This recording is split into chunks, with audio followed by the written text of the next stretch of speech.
Since the start of the new year, the minimum wage in Flagstaff has gone up $2 an hour to $15. This increase makes Flagstaff have the highest minimum wage in all of Arizona, but there's more than what meets the eye.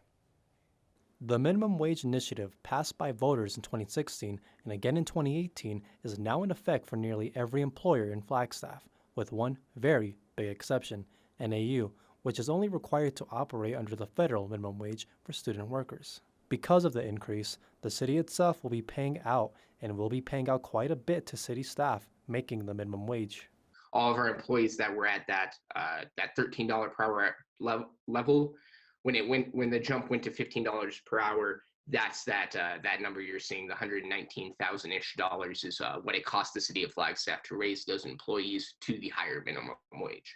But the base pay of $15 does not apply to everyone. Tipped employees, such as bartenders, waiters, and waitresses, start at $12 plus tips. Restaurants can elect to do a tip credit of $3 less, which essentially means that if you're in a restaurant or you are a tipped employee who regularly makes tips, you can be paid at the $12 per hour mark. As you might expect, the wage increase isn't good news for many businesses that are still recovering from the coronavirus pandemic. Well, I think it's a mixed thing between business owners, because I think that some business owners are able to be put in the position that they can succeed. They don't have leases, they own property, they have their own businesses. ALVIN says Flagstaff's local market is at a huge disadvantage with labor costs in comparison to larger cities like Phoenix and Tucson.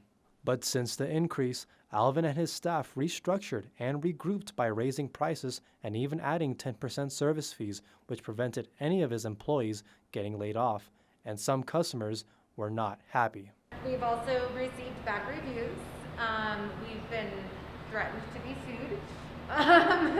So, you just kind of have to take it with a grain of salt.